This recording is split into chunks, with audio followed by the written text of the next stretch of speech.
Captains of Industry, brought to you by Airtel. Hello and the warmest welcome to this edition of Captains of Industry, shot on the sidelines of the World Economic Forum for Africa.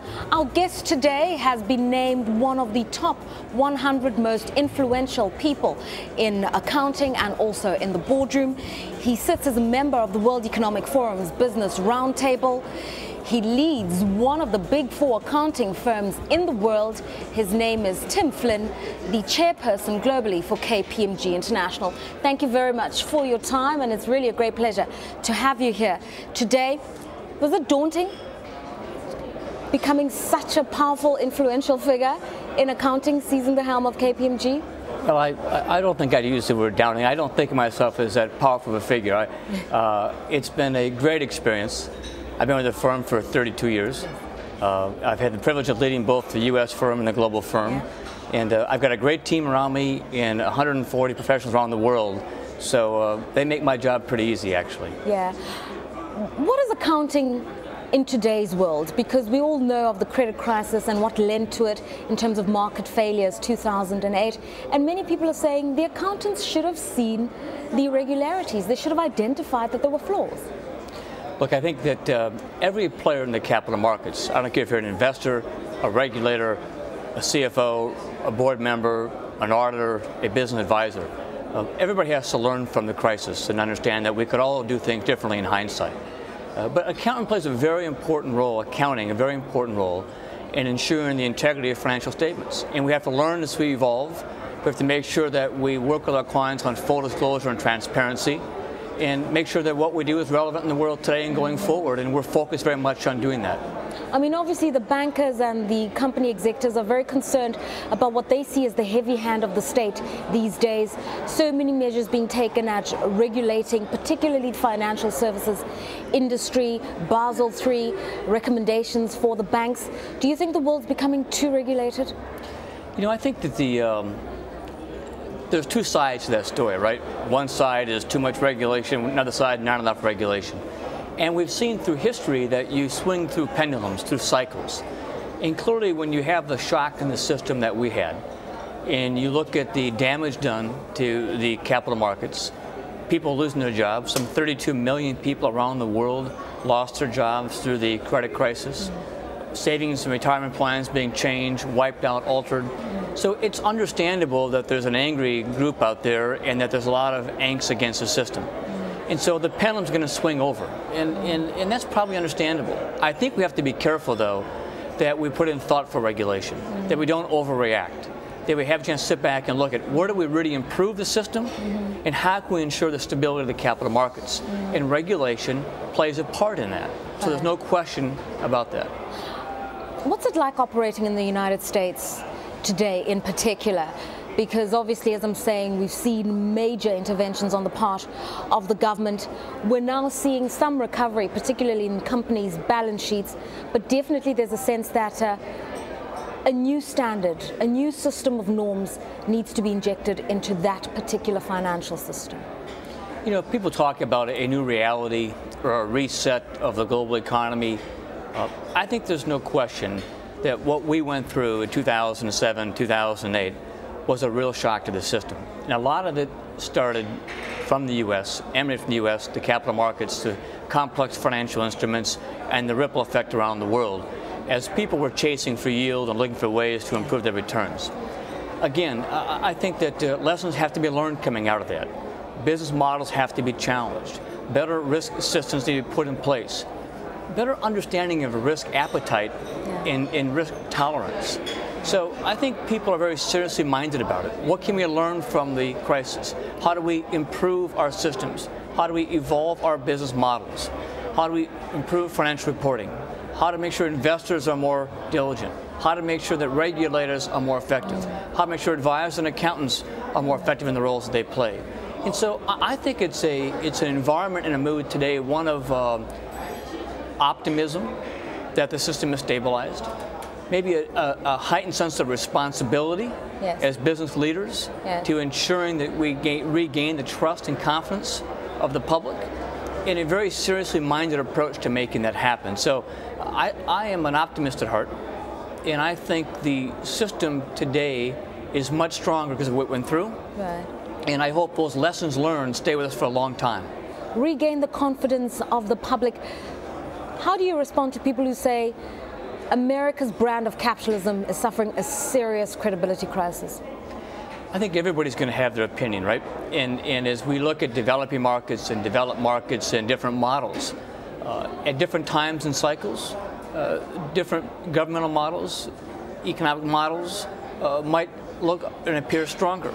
And so I think you have to look at the long term, not the short term. The U.S. capital market system, for a very long term, has performed very, very well and has created great wealth, not only in the U.S., but around the world, and has created great opportunity for people and their communities.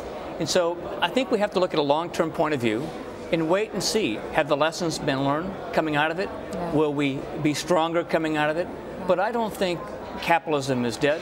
I think it's required, and I think the U.S. or anybody else has to sit back and evolve their model to the changing globalization of the world. And I think that's really the key. The world's globalizing. You don't have one or two superpowers. You know, the G20, the emerging markets, the BRIC countries now by adding Africa into the BRICS, in the G20. So all those things make it a complex world. And the U.S. plays a very important role today and will for a long time. I mean, obviously here at the World Economic Forum, there's been constant reference to the multipolar world, to the shifting geopolitical tide internationally, the growth of emerging market economies. Very little has been said here in Africa and even in Davos about the critical role that America still plays in the future growth of global economies, even though it's still the largest market and the largest economy in GDP terms. Is that an oversight? I don't think so. I think the people really do understand the important role that America plays, that Europe's going to play, that the developed markets are going to play. There's a huge codependency between the developing markets and the developed markets. The developing markets need innovation, research, education, which we can help with from the developed markets. The developed markets need access to new markets, rising consumer bases, be able to sell their goods and services. So as the developing markets look for innovation, technology, and helping to develop the manufacturing and all the things they need to do to make them successful long term, the developed markets play a critical role in enabling that. And so I think that there's not an oversight. It's just there's a great focus on the developing markets, but we all know the underpinnings of the developed market are critically important. Are you bullish about Africa? I mean, you're the global chair of KPMG International, 140,000 or so people working under you across the world. You know, obviously the world has changed in many ways, but is there any one region that really excites you? Africa clearly is one of those. I mean, we've gone through a pretty exhaustive global strategy process the last 12 months and have really decided that the emerging markets have always been important, but just really doubling down on our efforts to grow in the emerging markets. And Africa is really one of those that I think we have tremendous opportunity in. We've got some 5,300 people here today. We operate in 14 countries. We're investing heavily in infrastructure, healthcare systems, how we help our clients access to capital markets, public-private partnerships, energy. So we really like this continent, and we love what's happening, and we're very bullish on it. Your early career, you headed a division in the Midwest of the United States of KPMG, focusing on retail distribution and manufacturing. I want to underscore manufacturing because we constantly hearing that this is where Africa is lagging behind. We need impetus, financial impetus, policy support for manufacturing industries in Africa if we're going to be competitive in the new world, in this new reality, if we're going to be creating meaningful jobs. Your view? I think that's right. I mean, if you look at the transformation of developing markets, they typically build off an agricultural base, and then you're blessed in Africa with a very strong natural resource base and some of the greatest resources in the globe. And the real challenge is how you evolve from an agricultural-based, natural resource-based economy, which begins to create jobs, create wealth, create value, but then transition into a manufacturing, industrial, consumer-based economy. And that's where the real lift goes and the real power goes in terms of the some billion people across the continent for employment, education, healthcare. So it's a combination, I think, of building the infrastructure, building the talent base, having the developed markets come in with skills, businesses, and then the entrepreneurial and the startups to serve Africans is really important. So manufacturing will play a big part of that, and it's part of the natural evolution as the economy matures and develops. Right. Do you think that the leaders are taking a concerted, coordinated, serious approach to this issue? I mean, I've just moderated the China-Africa session, and that was one of the questions posed to South Africa's Minister of Trade and Industry is there sufficient dialogue, is there sufficient partnership amongst leaders within the region to come up with a streamlined program on industrialization? I mean, from your observations.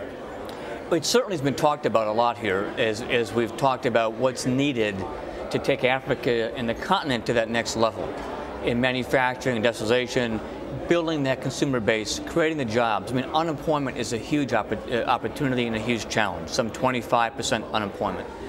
You need a broad-based economic environment to create the jobs to ensure the youth in Africa have the opportunities that will be needed as we go forward. And so it's a serious discussion. It's a difficult topic. It's one that takes a lot of effort, takes a lot of, the key here is 53 countries.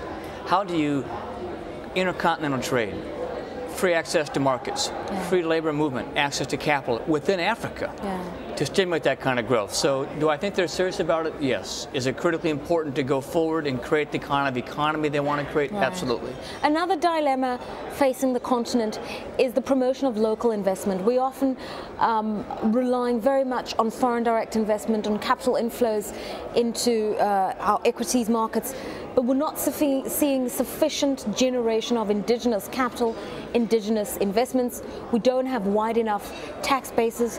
Those are the critical limitations. If you could offer some advice, what would that be? Well, I think the advice is, how do you come together across the continent to look at regulation, look at taxes, access to talent, as I said, free markets? How do you develop a framework for the continent that people can work within that framework, understand the rules, provide stable, fair governing, provide understandable rules that are consistent to work across, and make that ease and flow of goods, resources, and talent. And then the entrepreneurial spirit and the innovation will come up from underneath that. So it's an enabling effect that really has to take place. Okay, we're going to continue speaking to Tim Flynn, who's the global chairperson for KPMG International. Under his leadership and stewardship, 140,000 people worldwide dealing with issues of audits, taxes, advisory services in Africa, in Asia, in Latin America. He's quite bullish about Africa, its growth prospects, just arguing that we need better streamlined policies and regulation. Tim Flynn is finds particularly important issues around baseball, and he's involved in the League Baseball Youth Outreach Program. We're going to find out about the things that make him tick after the break. You're watching Captains of Industry.